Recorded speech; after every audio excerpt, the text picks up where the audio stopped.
Bon, quand on dort, notre âme pure, qui est extrêmement divine, quitte notre corps. Partout où il y a un vide, il y a la touma qui s'installe, l'impureté. Un mort, il est impur. Pourquoi? Parce qu'il y avait en lui une âme très grande qu'il a quittée, ça crée un vide. Donc il devient tamé. Il y a des forces impures qui rentrent. Une femme qui a ses menstruations, elle est très impure. Pourquoi? Parce qu'elle avait un potentiel de vie, donner la vie, et quand elle a ses menstruations, ce potentiel n'est pas utilisé, donc il y a ici, on appelle ça l'impureté. Quand l'âme réintègre le corps le matin, alors toute cette touma, ces forces impures, quittent le corps, mais elle ne peut pas complètement quitter le corps, elles se réunissent toutes au bout des mains et au bout des pieds. Le seul moyen de faire partir ces forces impures, c'est au moyen de faire une tadaïm, on se lave les mains le matin. Comment? On se lave les mains de façon alternative.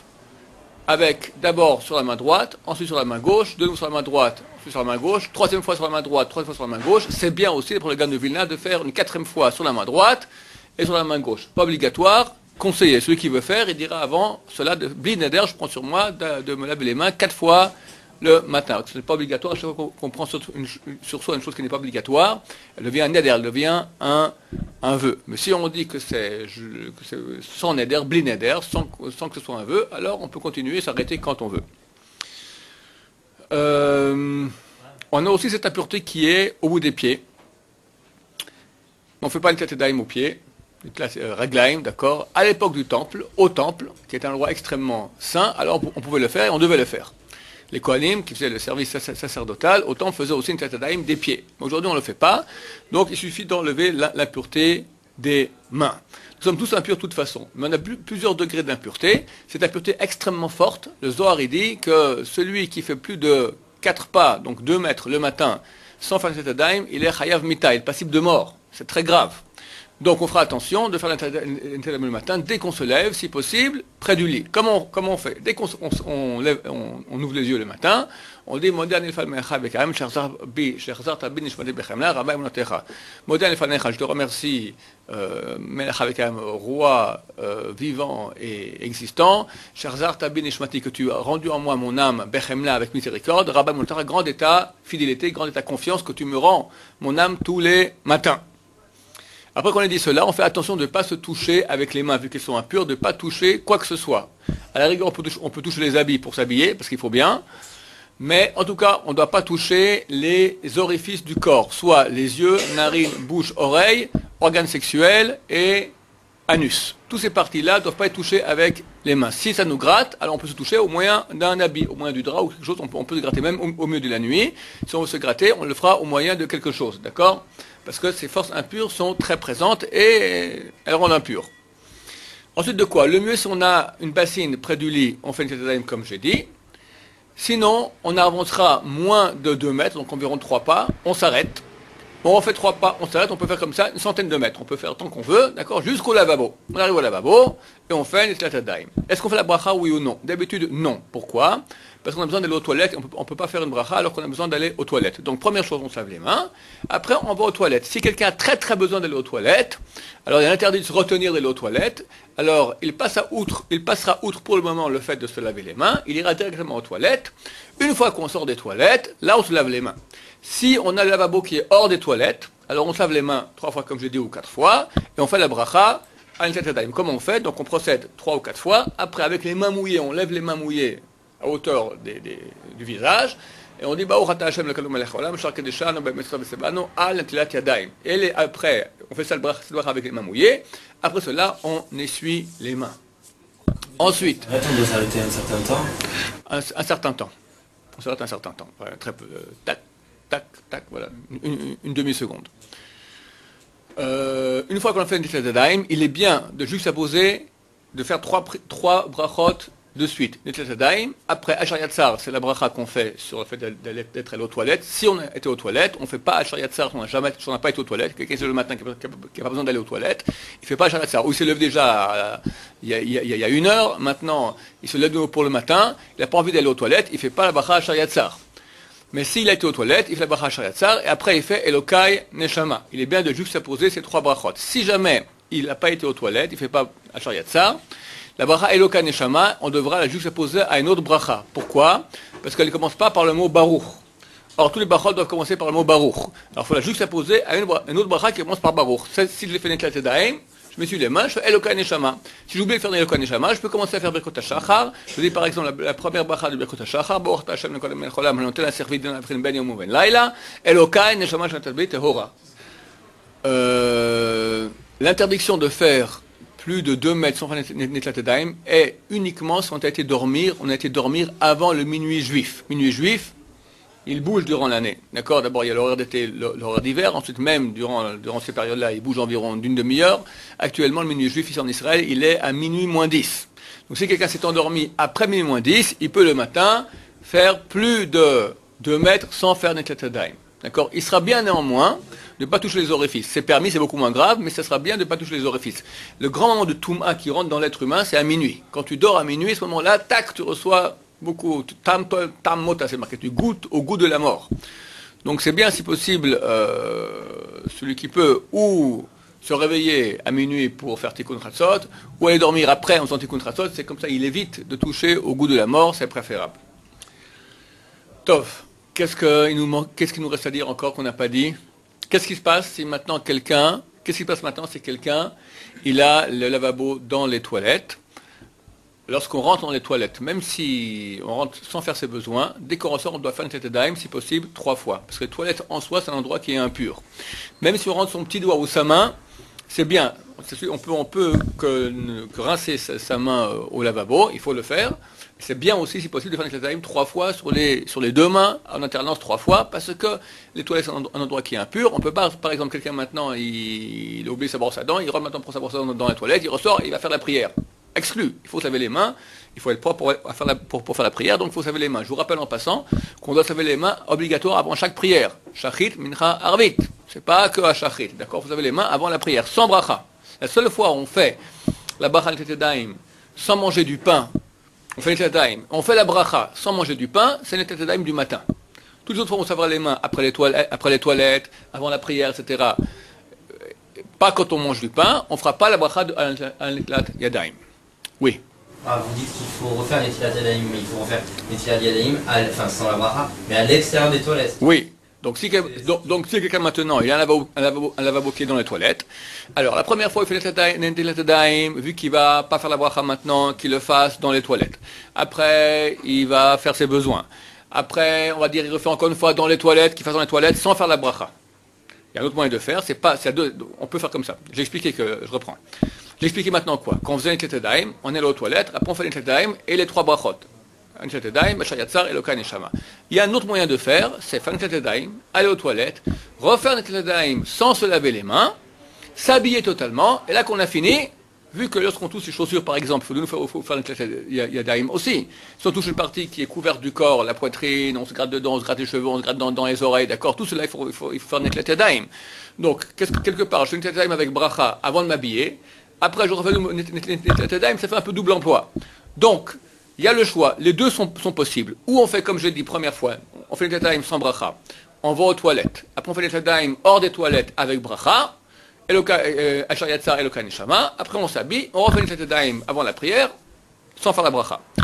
Deuxième option, la bracha que j'ai fait maintenant en deuxième position, je la fais en troisième position. Je récapitule comment ça fait. Je me lève, je fais Netlat Yadayim, sans bracha, je vais aux toilettes. Je me relave les mains Netlat Yadayim maintenant dans les toilettes ou hors des toilettes, peu importe. Je ne fais pas la bracha, aucune bracha, je m'habille totalement. Et maintenant que je suis complètement prêt pour la prière, je fais Netlat Yadayim hors des toilettes. Et là, je fais les 3 brachot, Netlat Yadayim, Bashar Yatzar, Eloka Neshama. C'est clair, c'est pas compliqué. Les deux options sont bonnes. J'avais entendu dire que si la cuvette des toilettes était baissée, ça pouvait passer. Ça aide un peu, mais tout ça c'est diavad. Les toilettes que nous avons aujourd'hui, ils ne sont pas les mêmes toilettes qu'il y avait à l'époque. Ils sont moins impurs. C'est-à-dire que dans des cas extrêmes, on peut considérer que l'endroit des toilettes, ce n'est que la cuvette. Il y en a qui disent que c'est la couverte, c'est aussi moins grave. D'accord? Mais on considère qu'au-dessus de la cuvette. Par exemple, dans les hôtels, tu n'as pas de robinet hors des toilettes dans ta chambre.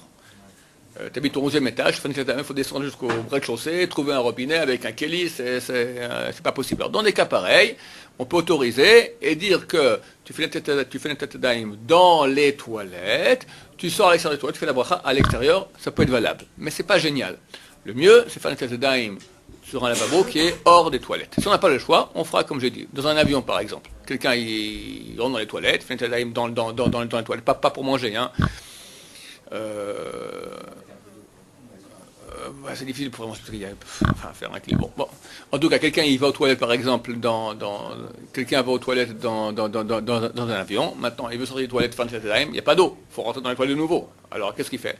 Alors, considère, vu que c'est un toilette provisoire, c'est pas un vrai toilette, que tant qu'il n'est pas au-dessus de la cuvette, c'est hors des toilettes. Mais tout ça, c'est bédiava, c'est-à-dire a posteriori quand on n'a pas le choix. A priori, pour être bien pur, c'est bien faire une time hors des toilettes. Je rappelle en passant qu'un des secrets de la tahara, de la pureté, qui permet de se rapprocher beaucoup de Dieu, c'est la pureté des mains.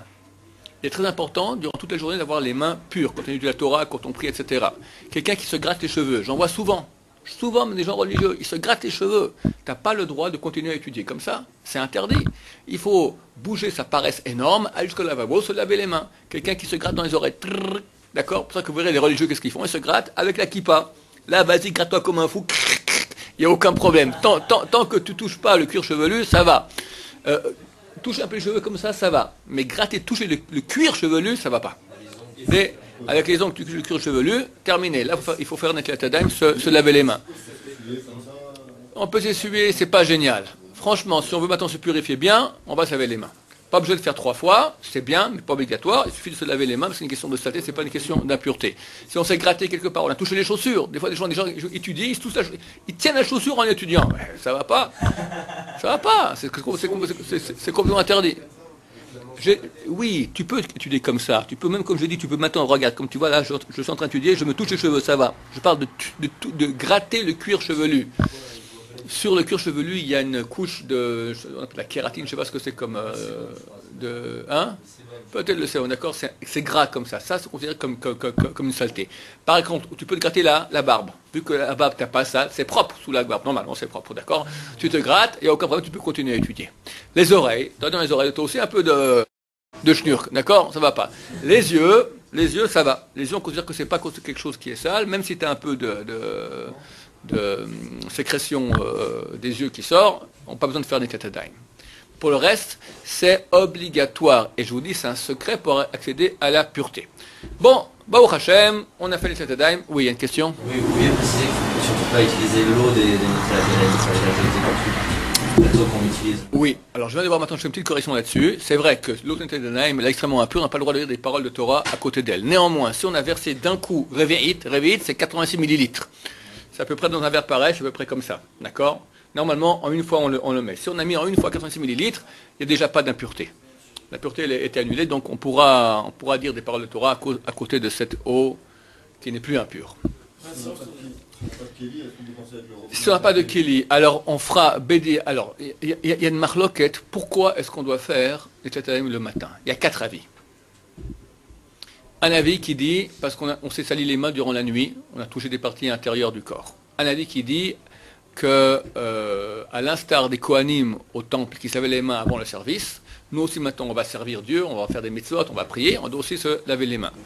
Un troisième avis, eux pourquoi ils le faisaient aussi, c'était pour une pureté.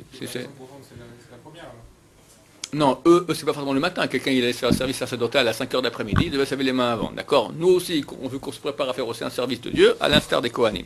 Troisième raison, que le matin on est Bria Hadash, une nouvelle création. Et donc il faut se laver les mains aussi pour commencer bien. Quatrième raison, c'est le Zohar qui dit qu'on a goûté au goût de la mort, on a sur soi un rouar, un esprit d'impureté, et il ne part qu'en faisant un Netilat Yadayim. D'après les trois premiers avis, il ne faut pas forcément faire un Netilat Yadayim comme ça de façon en alternance. On peut le faire aussi 3 fois et 3 fois.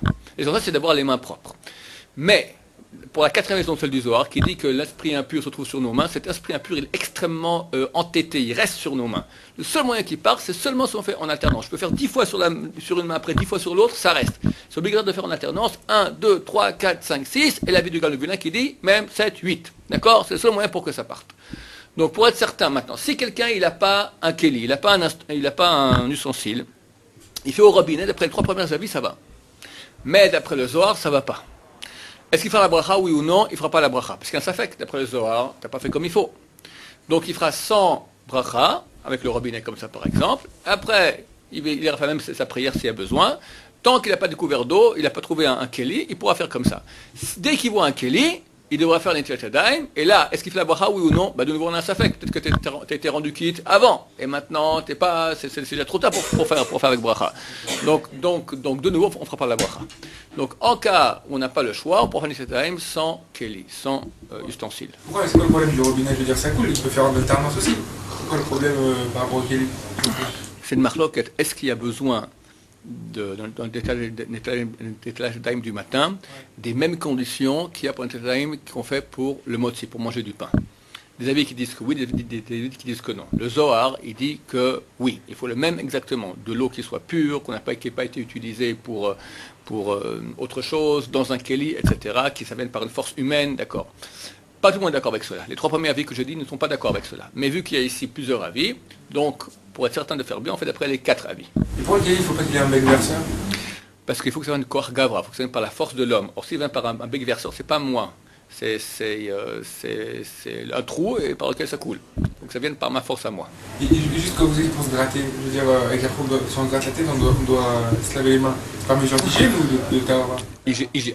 C'est par mesure de propreté.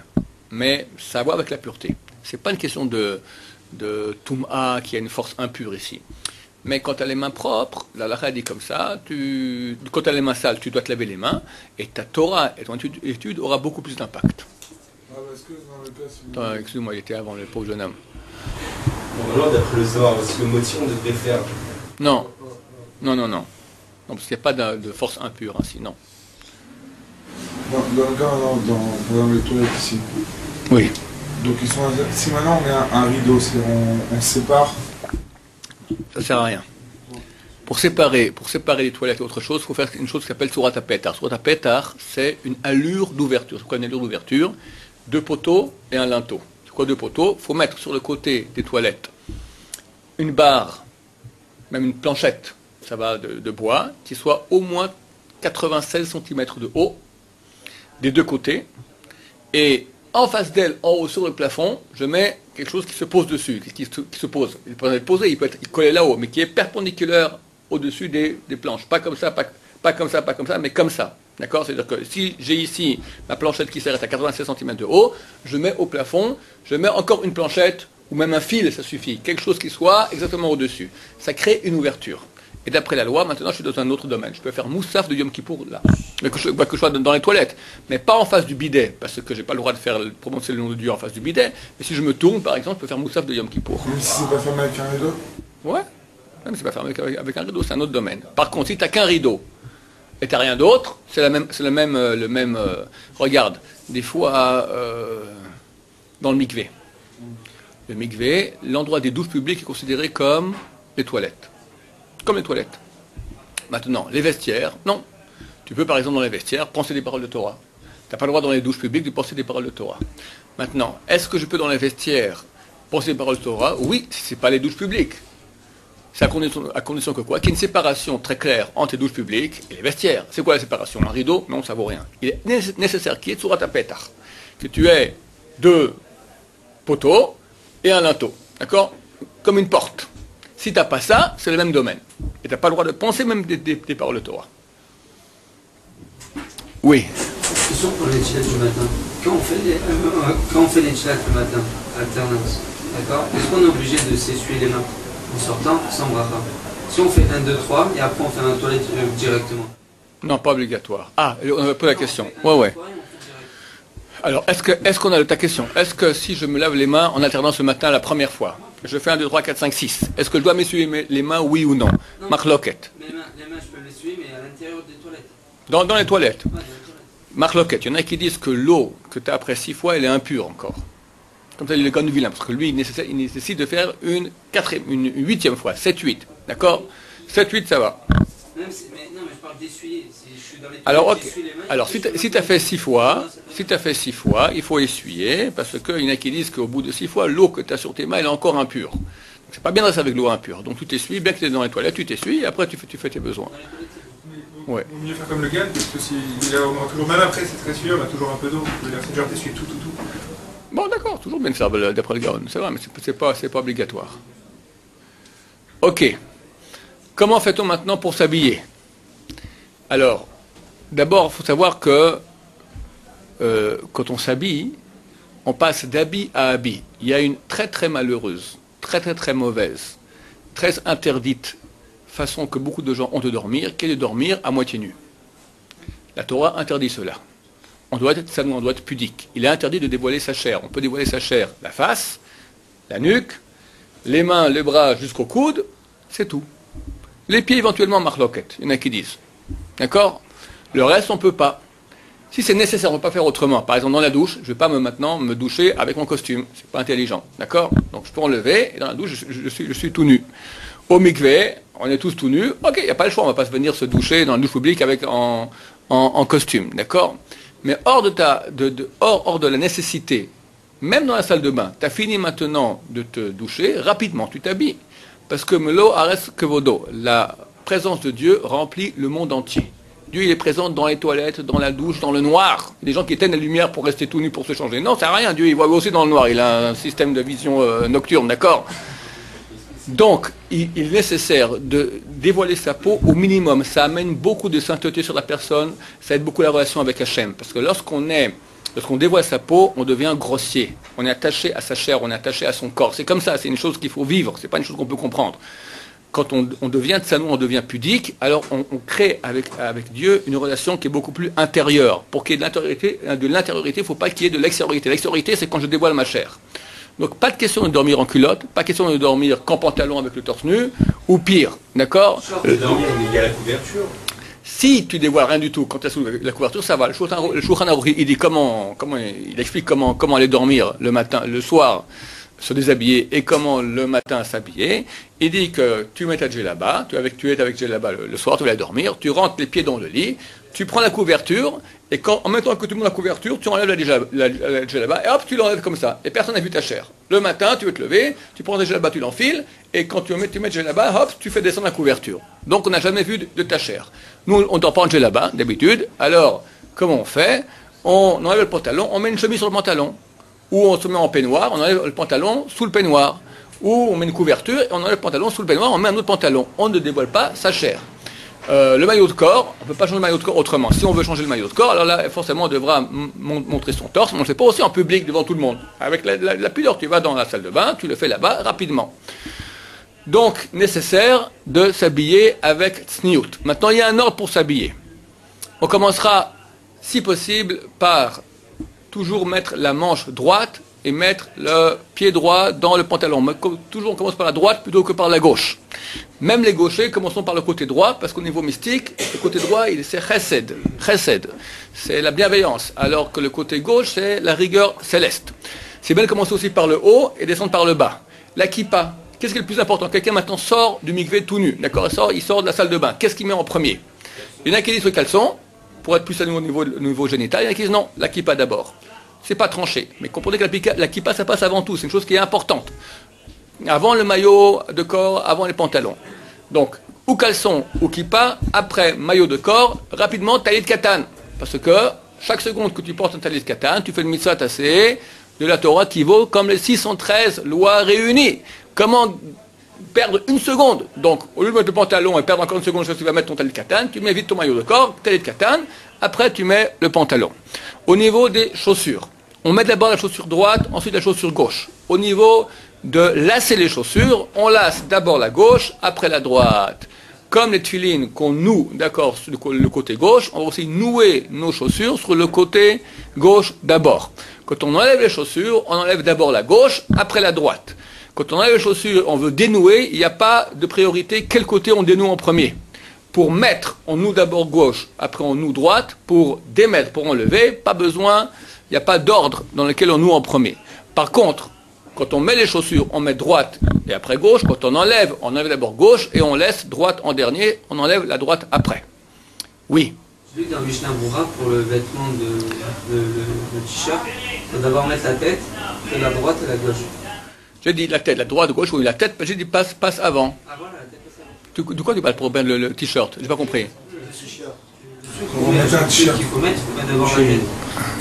Dans le corps, la tête passe d'habitude avant le reste du corps. Quand on se lave aussi, c'est bien de se laver d'abord le corps, après, d'abord la tête, après la droite du corps, on descend comme ça, d'accord? Droite, gauche, droite, gauche, droite, gauche, jusqu'en bas. C'est bien d'agir ainsi. Aussi dans le fait de s'habiller.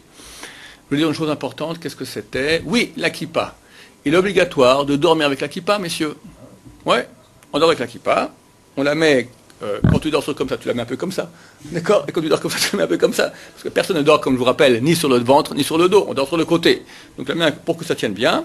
Et puis si au milieu de la nuit ça tombe, ça tombe. Au milieu du sommeil, tu te rappelles, tu remets sur la tête. D'accord? Il faut avoir le réflexe de dormir. Le Mishabura conseille d'acheter un bonnet spécial de nuit, comme ça, qui fait que comme ça tu es bien attaché, ça tient bien la tête. Avec les kippotes aujourd'hui, normalement, on a des jeux qui ne sont pas trop longs, ça tient bien normalement, toute la nuit, on se lève et on dort avec la kippa sans cesse. C'est l'application de tous ces détails quotidiens ont des répercussions dans les cieux. Absolument. Donc la question, est-ce que l'application de ces détails quotidiens ont-ils une répercussion dans les cieux? Absolument, oui, grande, importante, énorme, beaucoup, beaucoup. C'est comme ça qu'on doit faire d'abord pour être en pureté. Ensuite, c'est comme ça que Dieu nous demande de faire. Ensuite, c'est comme ça qu'on montre notre amour à Dieu. Et c'est la halakha. Je ne vais pas dire maintenant des choses qui sont... C'est le SMIC du bon juif. Bon, on s'est arrêté. Oui. Et alors? Il est interdit de marcher plus de 4 pas avec la kippa, sans la kippa, mais il est bien d'avoir la kippa sans cesse sur sa tête, pour avoir la hirat shamaim, sans cesse. Il est bien. Même quand on dort. Même quand on dort, ça fait rien. Absolument. Ça mène la hirat shamaim aussi quand on dort. Oui, absolument. Tzitzit. Alors, tzitzit. La mitzvah de tzitzit, on en parle la prochaine fois, elle a lieu que lorsqu'il fait jour. Néanmoins, il est conseillé d'après la Kabbalah, comme ça dit le Ben Ishra, de dormir avec le talit katan aussi quand on dort. Donc on dort avec le talit katan, c'est très bien aussi. Ensuite, ça a aussi une faculté de protection des forces impures durant la nuit. Baruch Adonai, Olam Amen.